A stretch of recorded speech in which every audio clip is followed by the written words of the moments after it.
فاذكروني أذكركم واشكروا لي ولا تكفرون يا أيها الذين آمنوا استعينوا بالصبر والصلاة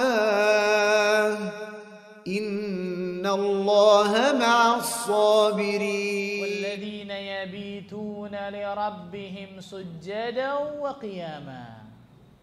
Salah satu tanda ciri ibadur rahman, hamba-hamba Allah azza wa jalla yang maha pengasih dan dia terpilih, dan orang-orang yang menghabiskan waktu malamnya untuk beribadah kepada Rabb mereka dengan bersujud dan berdiri. Itu dengan apa? Salat. Ibadah kepada Allah tabaraka wa taala. Syekh Sa'di menyebutkan ay yukthiruna min salatil lail mukhlisina fiha li rabbihim mutadhallilina lahu. Maksudnya orang-orang yang menghabiskan waktunya di malam hari untuk beribadah kepada Allah, maksudnya mereka memperbanyak salat malam dengan ikhlas karena Allah azza wajalla ketika mereka melakukan salat malam, dan mereka menghinakan diri mereka di hadapan Rabbnya. Allahu akbar. Mutadzallilin, mereka benar-benar apa? Menunduk, merunduk, menghinakan diri mereka di hadapan Allah azza wajalla. Karena orang ikhwan semakin beribadah kepada Allah, insya Allah akan semakin timbul dua hal bagi dirinya, maka akan semakin sempurna ibadahnya. Apa itu? Kamalul mahabbah wa kamalul dhul. Kecintaan yang sempurna dan kerendahan atau kehinaan yang sempurna. Perhatikan ikhwan. Kecintaan yang sempurna itu kepada Allah dan kehinaan yang sempurna kepada Allah. Kalau seorang makhluk menghinakan diri kepada makhluk, itu nggak boleh hukumnya. Tapi seorang makhluk menghinakan dirinya, merendahkan dirinya kepada Allah, itu dianjurkan. Itulah Abdullah. Itulah hamba Allah. Itulah hamba Allah azza wa jalla. Berarti semakin hamba tersebut menghinakan dirinya kepada Allah, semakin hamba tersebut mencintai Allah azza wa jalla, dengan ibadahnya semakin sempurna itu ibadahnya. Makanya saya sering katakan, di antara hikmah kenapa ketika sujud doa itu diistijabah luar biasa, karena memenuhi dua ini nih. Memenuhi dua ini. Ibnu Qayyim menyebutkan ini. Memenuhi dua ini nih, semakin sempurna ibadah seseorang dua ini nih. Semakin sempurna kecintaannya dan semakin sempurna menghinakan dirinya kepada Allah. Ketika kita sujud, kita hinakan diri kita sehina-hinanya tuh, betul ya? Makanya tidak boleh ruku dan sujud kecuali hanya kepada Allah azza wa jalla. Seandainya aku membolehkan makhluk sujud kepada makhluk, aku akan memerintahkan istri sujud kepada suaminya, tapi nggak boleh. Kan gitu. Kita rendahkan kepala kita lebih rendah daripada bokong kita, bayangkan. Berarti benar-benar penghinaan diri tuh. Maka pada saat waktu seperti itu, doa itu sangat diijabah oleh Allah azza wa jalla. Betul ya? Karena pada saat itu seorang hamba sedang menghinakan dirinya sehina-hinanya dan mencintai Allah dengan sesempurna-sesempurnanya. Nah, orang yang qalbun salim ini nih, mereka memperbanyak sholat malam dengan ikhlas. Kemudian mereka apa? Menghinakan diri mereka kepada Allah tabaraka wa ta'ala. Sebagaimana yang Allah azza wa jalla sebutkan di dalam surat Al-Ahzab. Di dalam surat Al-Ahzab. Ya, Al-Ahzab, afwan, As-Sajdah. Dalam surat 32 As-Sajdah ayat ke-16. Ayat ke-16. تتجافى جنوبهم عن المضاجع يدعون ربهم خوفا وطمعا ومما رزقناهم ينفقون. Di antara ciri-ciri hamba-hamba Allah azza wa jalla, lambung-lambung mereka jauh dari tempat tidur mereka, dan mereka berdoa kepada Allah azza wa jalla dengan penuh harap dan rasa khawatir, dan mereka menginfakkan sebagian rezeki yang kami berikan kepada mereka. Allahu akbar. Lihat, lambung-lambung mereka jauh dari tempat tidur mereka. Beda sama kita. Lambung kita nempel benar tempat tidur tuh, betul ya? Kayak ada power glue-nya tuh, sehingga jarang bangun malam. jarang beribadah di malam hari, padahal itu di antara ciri orang yang saleh. Allahu akbar. Allahu akbar. Nah, ciri di antara orang yang qalbun salim, hamba tersebut akan banyak beribadah kepada Allah Azza wa Jalla dan rindu kepada Rabbul Alamin, rindu kepada ibadah tersebut. Nabi sallallahu alaihi wasallam ketika menyuruh Bilal azan, lafaznya wahai Bilal azan, bukan seperti itu. Ya Bilal arihna bis salah. Wahai Bilal, berikan ketenangan kepada kami dalam sholat. Suruh azan. Tapi lihat lafaznya Nabi, betul ya?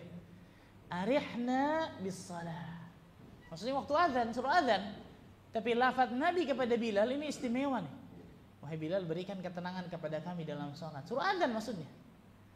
Berarti Nabi SAW ketika dalam sholatnya merasakan apa? Ketenangan, kenikmatan, ketentraman. Itu harus seorang muslim dan muslimah ya ikhwan. Karena kita hidup ya ikhwan dari satu sholat menunggu sholat selanjutnya. Terus tuh. Nah, kita hidup untuk ibadah. Salah satu ibadah yang paling afdal apa? Sholat, kan gitu. Sehingga orang ketika dia hidup di atas muka bumi ini nggak sholat, na'udzubillahi min dzalik. Berarti tujuan dia diciptakan itu gagal berarti itu. Nggak lulus dia tuh. Itu baru sholat tuh, belum ibadah yang lain tuh. Nabi SAW mengatakan waju'ilat qurrata aini fis salah, dan dijadikan indah penyejuk dalam pandangan mataku, itu dalam hatiku maksudnya, ketika aku dalam keadaan sholat. Allahu akbar. Disebutkan oleh Aisyah, idza hazabahul amr shalla. Ketika Rasul sallallahu alaihi wasallam dirundung dengan sesuatu, ujian misalnya, maka beliau sholat. Sholat, komunikasi seorang hamba dengan Allah tabaraka wa taala, istimewa itu. Ini penting ya ikhwan, karena kita ketika punya masalah, ujian, cobaan, jangan kembalinya hanya kepada makhluk, tapi kembalilah yang paling utama kepada sang Khalik. Semakin kuat ketergantungan seorang hamba kepada Allah, semakin bahagia dan semakin beruntung diri. Semakin nikmat hamba tersebut dalam beribadah kepada Allah, semakin rindu hamba tersebut dalam mendekatkan diri kepada Allah, semakin bersih hatinya ya ikhwan.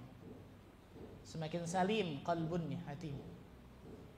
Makanya Syekhul Islam Ibnu Taimiyah rahimahullah taala mengatakan, masakinu ahli dunya kharaju minha wa lam yadhuqu atyabu ma fiha. Miskin, kesian penduduk dunia ini. Mereka keluar dari dunia ini tapi belum pernah merasakan kenikmatan tertinggi di dunia. Bayangkan ya. Mereka keluar dari dunia ini tapi belum pernah merasakan kenikmatan tertinggi di atas muka bumi ini, dunia ini. Murid-muridnya bertanya, "Ya Syekh, ma atyabu fid dunya?" Apa kenikmatan yang paling tertinggi di dunia? Jazakallahu khair, masyaallah, barakallahu fikum. Makasih banyak. Apa kenikmatan tertinggi di dunia nih? Yang paling tinggi itu nikmat apa? Maka Syekhul Islam mengatakan ma'rifatullah, mengenal Allah tabaraka wa ta'ala, wa mahabbatuhu, mencintainya, wal unsu biqurbihi, nikmat ketika berdekatan dengan Allah. Itu nikmat ketika dia beribadah. Ya, betul ya? Dia merasakan kenikmatan ketika dia ibadah. Ini nih cirinya nih. Wasyauqa ila liqaihi, dan rindu untuk bertemu dengannya. Allahu akbar. 4 nih. Yang pertama apa tadi? Mengenal Allah Azza wa Jalla. Mengenal Allah dengan nama-nama Allah yang maha indah, sifat-sifatnya yang maha tinggi dan mulia. Yang kedua, mencintai Allah tabaraka wa ta'ala. Setelah mengenalnya, orang ketika mengenal Allah, dia pasti otomatis akan mencintai Allah Azza wa Jalla.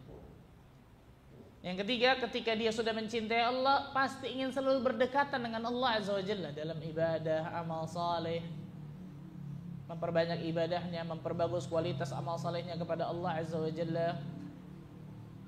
Dan kalau orang sudah seperti ini, dia akan rindu untuk bertemu dengan Allah Azza wa Jalla di surga nanti di akhir. 4. Ini kenikmatan tertinggi di dunia. Nah, salah satu kenikmatan tadi 3 dan 4. Wal unsu biqurbihi, nikmat ketika berdekatan dengannya dalam ibadah, dan rindu kepada Allah Azza wa Jalla. Rindu kepada Allah Azza wa Jalla dalam ibadah, dan rindu kepada Allah nanti ketika ketemu Allah Azza wa Jalla di akhirat, di surga Allah Azza wa Jalla. Nah, itu disebutkan oleh Syekhul Islam Ibnu Taimiyah rahimahullah. Jadi dia banyak beribadah kepada Allah serta rindu untuk bertemu dengan Allah tabaraka wa taala. Ikhwan, kalau kita rumah kita kedatangan tamu, dan tamu itu tamu yang sangat kita harapkan kedatangannya, kira-kira kita mau tamu tersebut lama-lama atau sebentar aja di rumah kita? Hah? Lama, kalau perlu nginep situ, betul ya? Walillahi mathalul a'la, tentang menyamakan Allah dengan makhluknya, kata para ulama. Ketika kita beribadah kepada Allah, ibadah apapun itu, sholat, puasa, haji, umrah, apapun itu, mau berlama-lama menikmati ibadah tersebut atau mau cepat-cepat kelar. Karena ketika dia beribadah kepada Allah Azza wa Jalla, terutama apalagi sholat luar biasa, fa innahu yunaji rabbahu, dia sedang bermunajat kepada Allah, dia sedang bermunajat meminta kepada Allah, berkomunikasi dengan Allah Azza wa Jalla. Masa ia nggak nikmat ketika dia berlama-lama dalam sholatnya tersebut atau ibadah yang lain? Perhatikan baik-baik nih, hati-hati, na'udzubillah min dzalik. Nasallallahu alaihi. Berapa banyak dari kita ketika kita sholat, yang penting kelar aja lah, selesai aja, tidak merasakan kenikmatan dari sholat tersebut. Ini pelajaran, ini PR besar kita nih, masya Allah. Bagaimana ibadah tersebut kita jadikan sebuah kebutuhan, bukan hanya menggugurkan kewajiban. Bagaimana ibadah tersebut bisa menghasilkan kenikmatan dalam ibadah itu, rindu untuk selalu beribadah kembali kepada Allah Azza wa Jalla.